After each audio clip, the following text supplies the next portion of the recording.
kabarnya? Baik, alhamdulillahirobbilalamin. Anak-anak seperti biasa kita mulai dulu belajar pada pagi hari ini dengan berdoa. Berdoa sebelum belajar dibimbing oleh guru.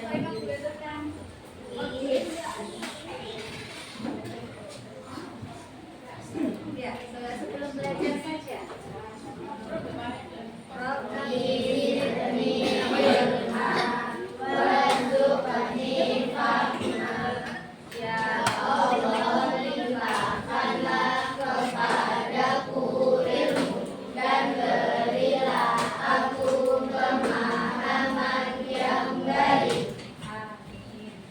Baik, terima kasih Mas Banyu. Anak-anak, hari ini apakah masuk semuanya? Tidak, ada yang tidak masuk. Siapa yang tidak masuk?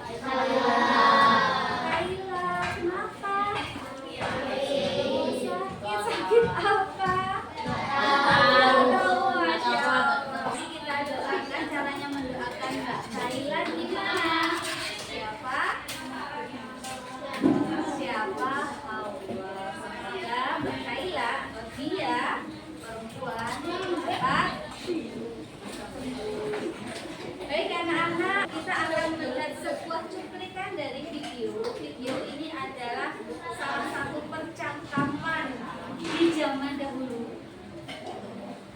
Di zaman dahulu, nanti kalian akan mengamati bahasanya apakah berbeda dengan yang kita gunakan untuk percakapan pada zaman sekarang. Film yang dulu dicuplik ini adalah film latar atau setting cerita ini adalah di daerah Sumatera, sehingga bahasanya adalah bahasa-bahasa Melayu gitu. Puisi sastra-sastra pada zaman dahulu zaman perjuangan, zaman sebelum perjuangan itu banyak didominasi oleh sastrawan-sastrawan atau pujangga-pujangga dari daerah Sumatera, sehingga karya-karya besar yang akhirnya menjadi buku, menjadi puisi juga banyak berasal dari daerah Sumatera. Tentu saja susunan bahasanya juga akan ke daerah Sumatera.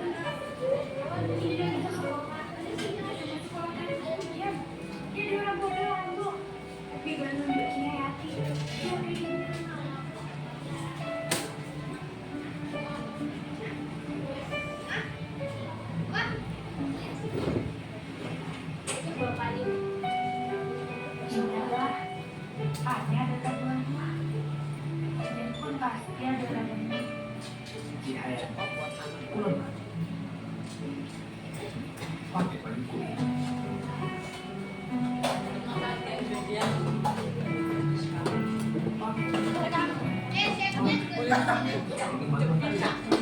Ini baru ada bentuknya.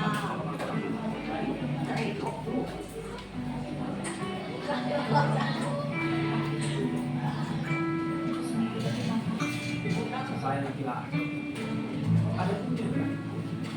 Yang bilang di sini juga. Hujan datang.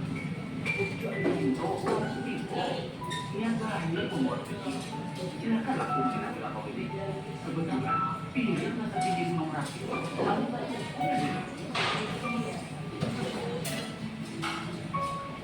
Nah, kalian bisa mengambil inti dari cerita tadi.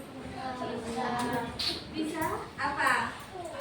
Tadi ada dua orang gadis ya, dua orang wanita yang mau pulang ke rumah, itu dari masjid pulang ke rumah.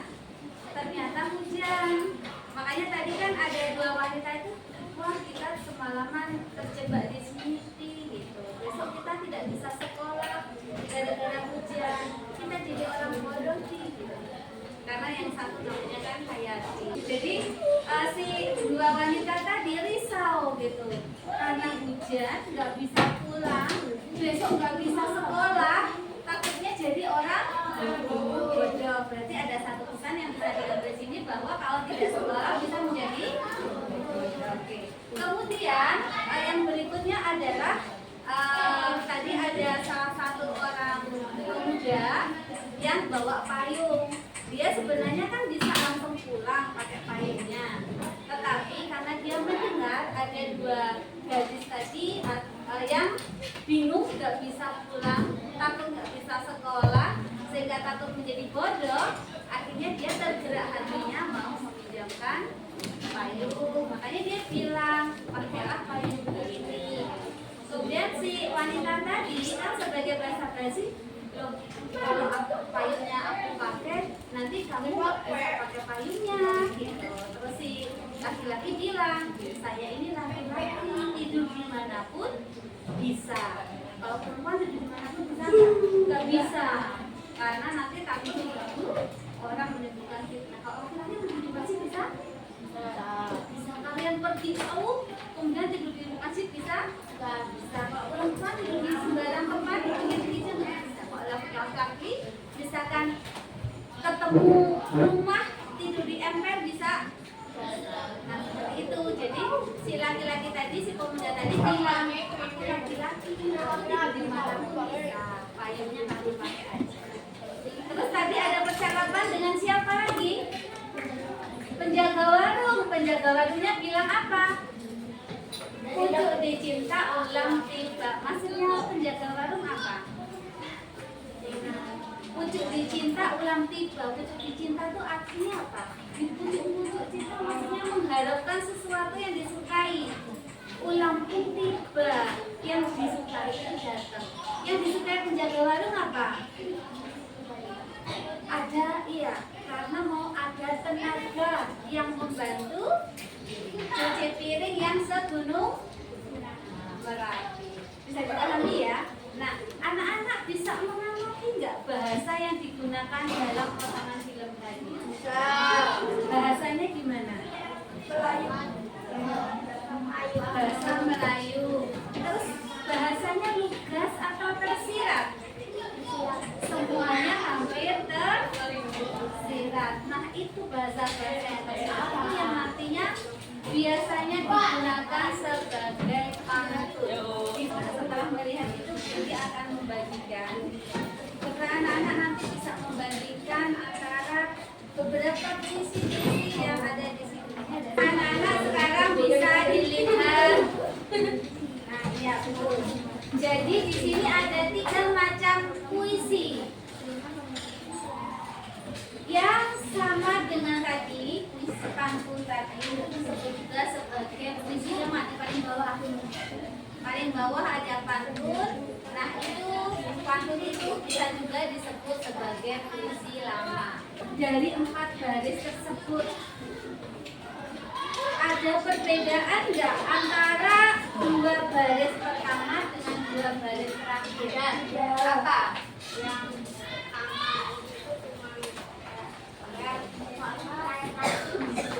Ya, betul kata Mas Dian.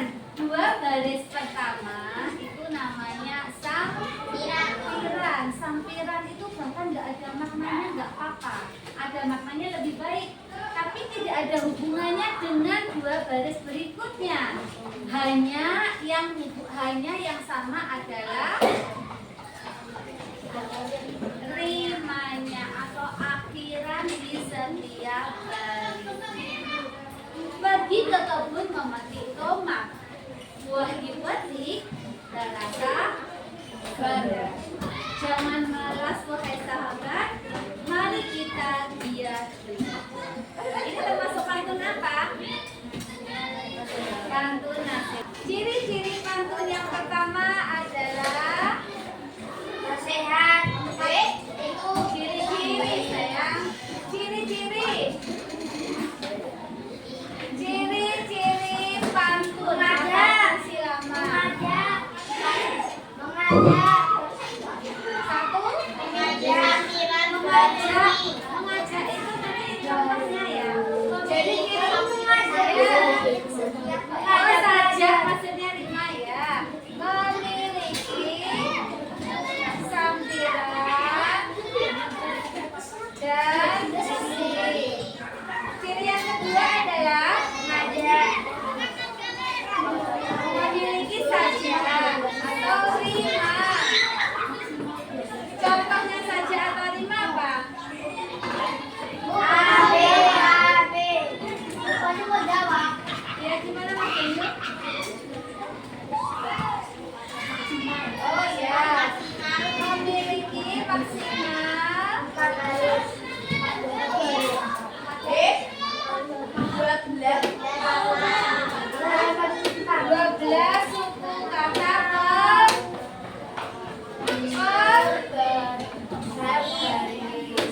Biasanya terdiri dari berapa baris? Biasanya 4 baris atau baris ya. Terus kelimanya tadi ada berapa macam? Dua, coba dua apa? A B terus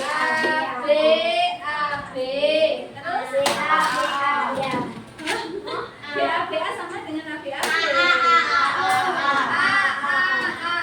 Ini namanya rima, terus ABAB namanya rima silang. Terus AABB terus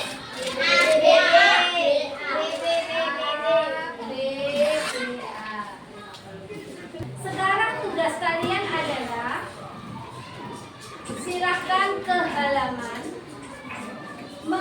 tapi tidak ramai dan tidak mengganggu kelas lain. Ambil sebuah objek. Contohnya di sini adalah bunga. Silakan nanti ke halaman. Waktunya adalah maksimal 10 menit. Membuat pantun atau puisi lama terdiri dari 2 bait. Artinya 2 bait berarti ada 8 baris ya, karena satu baitnya adalah 4 baris. Menggunakan sajak atau rima, terserah kalian mau pilih yang ABAB atau AAAA atau AABB atau ABBA. Boleh tentang pohon, kerikil, batu, pasir, bangunan, bunga, kumbang, ulat, cacing, terserah. Gimana? Aku kayaknya sepatu bisa digunakan. Bisa, sepatu bisa digunakan. Boleh. Warna-warni. Boleh. Subur-subur di kota berdiri. Bagus, lanjutkan. Gimana Mbak Nadia? Contohnya boleh apa aja? Boleh apa aja? Nah, Pantun jenaka boleh, teka-teki boleh, pantun nasihat boleh. Bu, kalau pensil bisa digunakan. Pensil bisa digunakan. Boleh. Nari-nari di atas kertas. Oke? Personifikasi. Menari-nari di atas. Menari di atas kertas. Terus? boleh. Warna-warni dan berwarna-warni. boleh. Itu namanya bunga bougainville. Kamu mau mengambil tentang bunga bougainville juga boleh. Ya. Itu bunga bougainville. Bougainville. Pakai F atau V? V. Kalau misalkan kesulitan, caranya bikin nasihatnya dulu, bikin isinya dulu, baru nanti bikin sampirannya. Oh ya, ini sudah betul lah ini yang tadi ya. Pergi ke taman memetik bunga tulip warnanya jingga. Jangan lupa belajar ya, agar jadi anak yang mulia. Ibu, aku punya lagi, aku punya 4. Mana? Boleh. Sudah selesai? Belum. Aku isiannya udah Yang 1 sama kedua. 2, Bu. Oh iya, Masya Allah. Belum Oh, isinya sudah, tapi sampirannya yang belum. Ya, boleh. Nomor 1.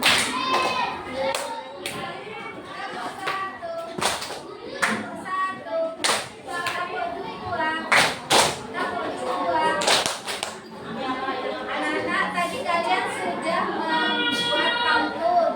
Sekarang Budi ingin 2 anak saja untuk mempresentasikannya. Indahnya tak bisa ditangkapnya. Yang AA, jangan dapatnya A.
GG ya tuh lihat artikulasinya yang jelas. Sudah ya, aku gizi gratis. Lihat matahari di bumi tinggi. Pelan-pelan. Lihat matahari di bukit tinggi. Lihat matahari di bukit tinggi. Mentari pagi kuning berseri. Jika ingin cerdas sekali, makan MBG setiap hari. Anak-anak, sebelum kita akhiri, ada yang mau ditanyakan? Tidak ada? Kalau tidak ada, anak-anak, apa yang sudah kalian pelajari hari ini? Pantun. Membuat pantun. Ada lagi? Ciri-ciri pantun. Betul. Ada lagi? Iya. Komunikasi orang Minang. Membaca pantun. Membuat pantun. Asik saja atau rima. Nah, anak-anak, gimana perasaan kalian hari ini? Ada yang senang, ada yang belajar, yang nggak senang katanya. Ayo yang nggak senang. Ketiganya. Baik anak-anak, kalau ada kurang dan lebihnya begini mohon dimaafkan ya. Kita bersama dengan membaca hamdalah. Alhamdulillah. Dengan membaca doa penutup majelis. Subhanallah.